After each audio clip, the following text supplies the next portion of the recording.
전국이 어수선한 가운데 내년 대선 후보들로 거론되는 인물들의 대구 방문이 잇따르고 있습니다. 국방부가 사드를 롯데 성주 골프장에 배치하기로 한 대신 경기도 남양주시의 국유지를 롯데에 제공하기로 합의했습니다. 내일 대학 수학능력 시험을 앞두고 예비 소집이 오늘 오후 각 학교별로 열려 수험생들은 시험장을 확인하고 주의사항을 들었습니다. 대구시가 동대구역 맞은편에서 운영하고 있는 시니어 체험관의 임대차 계약 만료 기간이 동대구 복합환승센터 준공과 맞물려 투입 예산의 상당 부분을 날리게 됐습니다. 시청자 여러분 안녕하십니까? 대구 경북 소식 전해드립니다. 사상 초유의 국정농단 사태로 국정이 마비되다시피 한 가운데 대통령 선거를 출마하는 유력 인사들이 잇따라 대구를 방문하고 있습니다. 대통령 스스로 물러나야 한다. 탄핵해야 한다. 나름의 해법을 제시하며 존재감을 알리는 데 주력하고 있습니다. 이상원 기자가 보도합니다. 유승민 새누리당 전 원내대표는 대구에서 기자 간담회를 갖고 최순실 국정농단 사태를 수습하기 위해서는 대통령이 스스로 사임하는 방안을 포함해 시급히 결단을 내려야 한다고 밝혔습니다. 빨리 스스로 결단하라고 촉구합니다. 대통령 결단이 이제 나오면 저는 그걸 최종이라고 보고 저는 사임을 포함해서 대통령께서 생각을 하셔야 된다고 분명히 말씀을 드리고요. 또 야3당은 우선적으로 총리를 추천하고 총리가 내각을 구성할 것을 제시했으며 검찰 조사를 통해 대통령의 범죄 사실이 드러나면 탄핵 등 법적 절차를 밟아야 된다고 강조했습니다. 김무성 새누리당 전 대표, 이재명 성남시장 등 대선 후보군으로 분류되는 여야 후보들도 잇따라 대구를 찾아 지역 민심을 듣고 전국 해법을 내놨습니다. 이들은 현실적으로 박 대통령의 자진 사퇴가 쉽지 않은 만큼 결국 탄핵 절차를 밟게 될 것이라고 밝혔습니다. 사퇴하지 않을 것으로 예상되기 때문에 가급적 빠른 시간 내에 야권이 또 이 사태에 주된 책임이 있는 여권의 일부가 합류해서 탄핵 절차를 밟는 것이 탄핵 절차가 진행되는 과정에서 진실이 확실하게 알려지고 국민적 합의에 의해 가지고 안정적으로 정권 이양이 되는 그런 과정을 가는 것이 우리나라를 위해서 더 좋지 않겠나 하는 것입니다. 대선 출마 준비설이 흘러나오고 있는 이인재 전 새누리당 최고위원도 구미를 찾아 현 시국의 수습책으로 법의 테두리 안에서의 탄핵을 언급했습니다. 1년여 앞으로 다가온 대선을 앞두고 여야 잠룡들이 저마다 혼란스러운 전국을 타개하기 위한 해법을 제시하면서 지역 정가를 달구고 있습니다. MBC 뉴스 이상원입니다. 국방부가 롯데 성주 골프장을 경기도에 있는 군유지와 맞교환하기로 해 빠르면 내년 상반기 사드가 배치될 전망입니다. 성주와 김천 주민들의 반발 그리고 사드 무용론을 밝힌 바 있는 미국 대통령 당선자 도널드 트럼프가 어떤 정책을 펼지가 변수입니다. 한태현 기자가 보도합니다. 국방부가 사드 배치 장소로 결정된 성주 골프장 터를 확보하기 위해 경기도 남양주에 있는 군유지와 교환하기로 롯데 측과 합의했습니다. 롯데 스카이힐 성주 CC와 유휴 예정 군용지인 남양주 부지를 교환하기 위하여 양쪽 교환 대상 부지에 대해 감정평가를 실시하기로 합의하였습니다. 국방부는 성주 골프장 18홀 96만 제곱미터를 통째로 사들이고 남양주 군유지 가운데 골프장 감정 가격만큼의 터를 제공하기로 했습니다. 평가 절차 완료 이후 롯데 상사의 이사회 결의 등을 거쳐 상호 협의하여 교환 계약을 추진할 예정입니다. 성주 골프장 매입에 대토 방식을 취한 것은 국회 동의 논란을 피하기 위한 것으로 보이는데 국방부는 올해 안에 계약을 체결할 수 있을 것으로 보고 있습니다. 이렇게 되면 주한 미군 지휘 협정, 소파에 따라 사드를 운용할 주한 미군에 터를 제공하고 내년 상반기에 사드가 배치될 가능성이 높습니다. 국방부는 또 사드 레이더의 인체와 환경 유해성 논란의 재발을 막기 위해 환경 영향 평가가 객관적으로 진행되도록 한다는 계획입니다. 하지만 사드 배치 지역의 주민 반발이 여전한 데다 미국 대통령 선거에서 한국의 방위비 분담금 증액을 요구해온 공화당의 도널드 트럼프가 당선되면서 실제 사드 배치까지는 여전히 변수가 남아있는 상황입니다. MBC 뉴스 한태현입니다. 2017학년도 대학 수학능력시험이 내일 실시됩니다. 오늘 예비 소집에서 수험표를 받고 긴장되기도 할 텐데요. 오늘 밤 모두 잘 자고 좋은 컨디션으로 시험 잘 치기를 응원하겠습니다. 예비 소집 표정 양관희 기자가 보도합니다. 하면 한수 수능 대박. 수능을 하루 앞둔 예비 소집일, 교사와 학생이 한 목소리로 마지막 수능 응원을 합니다. 선생님은 사소한 실수가 부정행위로 간주될 수 있다며 다시 한번 유의사항을 전달합니다. 휴대폰을 가져갔을 때는 1교시 전에 휴대폰을 수거할 때 어떻게 되겠습니까? 제출할 수 있도록 꼭 부탁드리겠습니다. 휴대 가능한 시계는 시침, 분침, 초침이 있는 무슨 시계입니까? 아날로그 시계가 되겠습니다. 수험표를 나눠주는 선생님은 한 명 한 명 이름을 부르며 잘할 수 있다는 신뢰를 보내고, 학생들은 선택 과목이 제대로 기록돼 있는지, 시험장은 어디인지 꼼꼼히 확인합니다. 3학년 초기에는 열심히 하고 수능 시험 치면 이렇게 성적도 괜찮게 나와서 자신 있었는데, 수능이 가까워올수록 점점 불안해지고 모든 과목이 불안한 것 같아서 더 떨리는 것 같아요. 두 번째 도전에 나선 재수생들도 실수 없이 시험을 치러 준비한 만큼 성적이 나오기를 기대했습니다. 원래는 이렇게 좀 부담스럽고 더 잘 쳤으면 좋겠고, 그리고 또 기대도 되고, 더 했으니까 한 만큼 더 잘 나오지 않을까 싶은 기대도 되고. 수능일인 내일 수험생들은 1교시 응시 여부와 관계없이 수험표와 신분증을 지참해 아침 8시 10분까지 입시를 끝내야 합니다. 반입 금지 물품은 가지고만 있어도 부정행위로 간주되기 때문에 입실에 앞서 반드시 점검해야 합니다. MBC 뉴스 양관입니다. 대학 수학능력 시험 날인 내일은 대체로 맑고 평년보다 기온이 높아 입시 한파는 없겠습니다. 내일 아침 최저기온은 대구 4도, 구미 3도, 안동 1도, 포항 6도로 평년보다 2도가량 높겠습니다. 낮 최고 기온은 대구와 포항 17도, 구미와 안동 15도까지 올라 일교차가 크겠습니다. 교육부는 수능 당일 지진 발생 가능성에 대비해 2형 차관을 반장으로 비상태스크포스팀을 구성해 오늘부터 지진 상황을 점검하는 한편, 수능 시험 도중 지진이 발생하면 신속하게 각 시험장에 지진 대처 가이드라인을 전달하기로 했습니다. 특히 경주 지역 각 시험장에는 지진 전문가와 소방안전 전문가를 배치하고 경주교육청은 지진 비상점검단을 운영합니다. 대구시가 2007년에 만든 시니어 체험관 운영에 지금까지 141억 원을 투입했습니다. 그런데 시설비를 포함한 예산 상당액을 고스란히 날릴 처지에 놓였다는데요. 어떻게 된 일인지 윤영균 기자가 취재했습니다. 동대구역 맞은편 동양고속 건물에 자리 잡은 대구 시니어 체험관. 고령 친화 산업의 거점으로 육성한다는 목표로 대구시는 지난 2007년부터 141억 원의 예산을 투입했습니다. 하지만 10년간 임대차 계약을 해 내년 말이면 이 건물을 비워야 합니다. 동대구 복합환승센터 준공과 맞물려 건물 임대료가 급등해 장기 계약이 사실상 힘들게 됐습니다.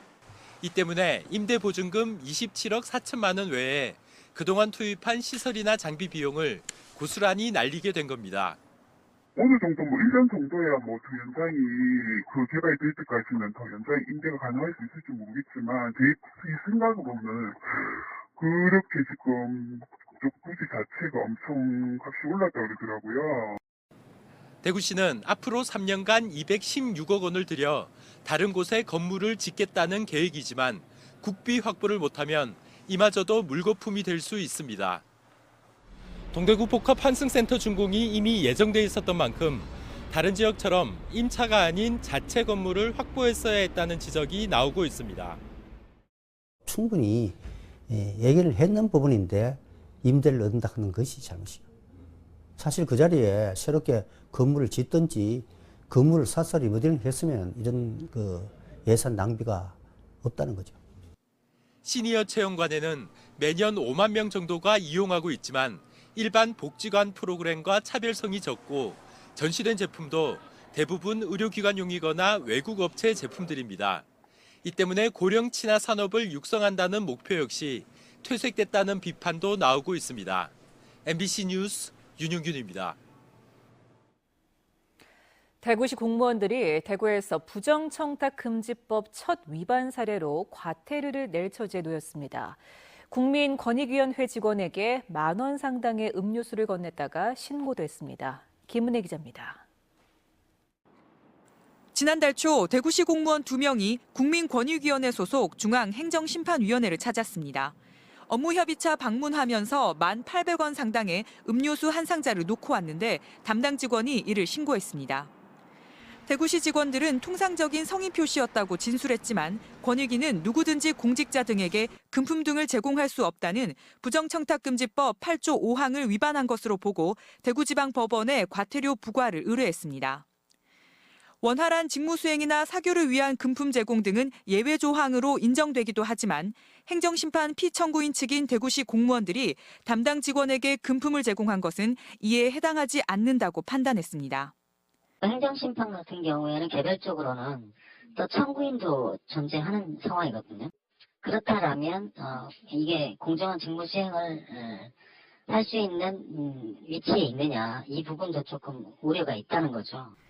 법원이 청탁금지법 위반이라고 판단할 경우 해당 공무원들에게는 제공 물품 가격의 2배에서 5배에 해당하는 과태료가 부과되고 징계도 불가피합니다. 과태료 부과를 하게 되면은 이제 청탁금지법 위반이 되기 때문에 지금은 이제 우리가 징계 처분까지 해야 될 사항이고. 대구시는 이번 신고를 계기로 직원과 시민들을 상대로 청탁금지법 교육을 강화하겠다고 밝혔습니다. MBC 뉴스 김은혜입니다.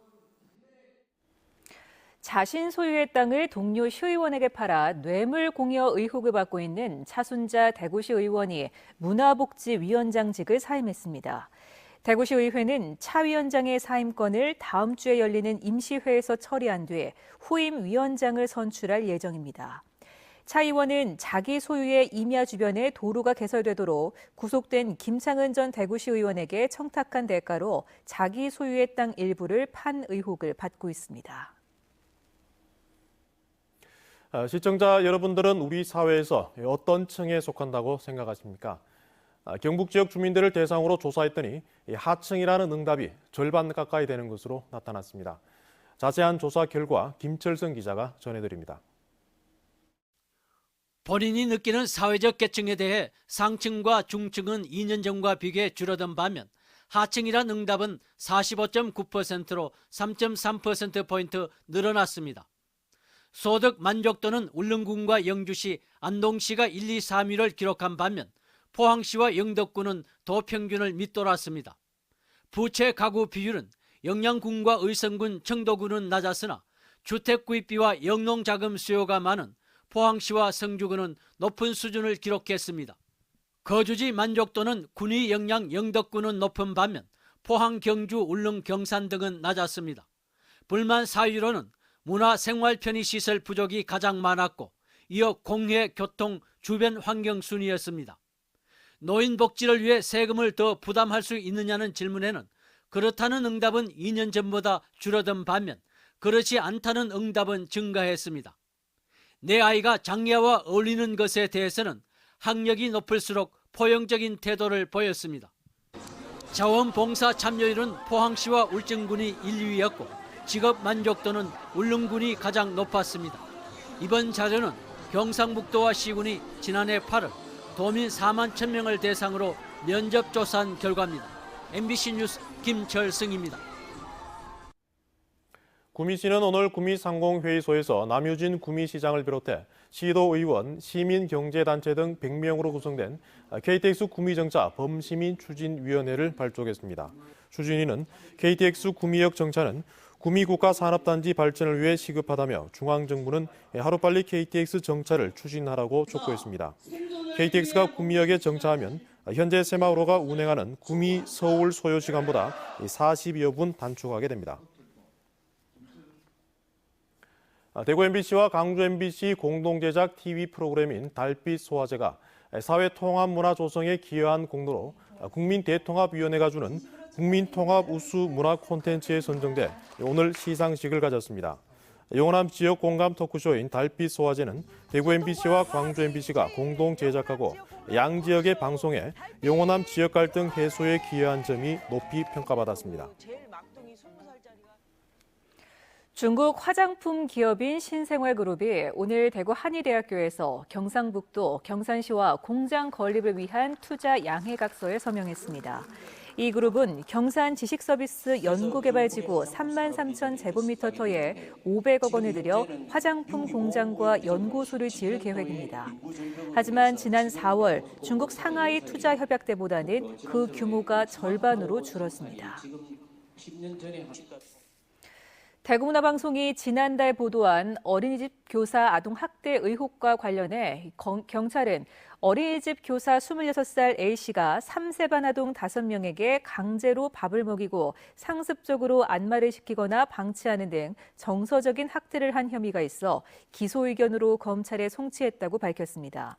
한편 학대 피해를 호소한 아동 중 일부는 학대로 인한 외상 후 스트레스 판정을 받아 아동보호 전문기관에서 상담 치료를 받고 있습니다. 2016 디자인 위크인 대구와 제35회 대구 디자인 전람회가 오늘 대구 경북 디자인 센터에서 개막돼 20일까지 계속됩니다. 대구 경북 지역 유일의 전국 규모 디자인 전시회인 디자인 위크인 대구는 4개 주제의 디자인 전시와 디자인 세미나, 각종 체험 교육으로 진행됩니다. 대구 디자인 전람회에는 6개 부문 320여 점의 작품이 출품된 가운데 각종 수상작과 추천 디자이너들의 작품이 선보입니다. 대구 성서경찰서는 지난달 26일 대구시 감삼동의 한 금은방에서 업주 40살 B씨에게 계좌이체로 돈을 보낸 뒤 구매하겠다며 가짜 입금 확인 메시지를 보낸 뒤 600여만 원 상당의 귀금속 30점을 챙겨 달아난 혐의로 26살 A씨를 구속했습니다. 경찰은 A씨는 같은 수법으로 대구와 경기도 일대에서 사기 행각을 벌이다 수감된 전력을 확인하고 여죄를 추궁하고 있습니다. 지금까지 대구 경북 소식 전해드렸습니다. 시청해주신 여러분 고맙습니다.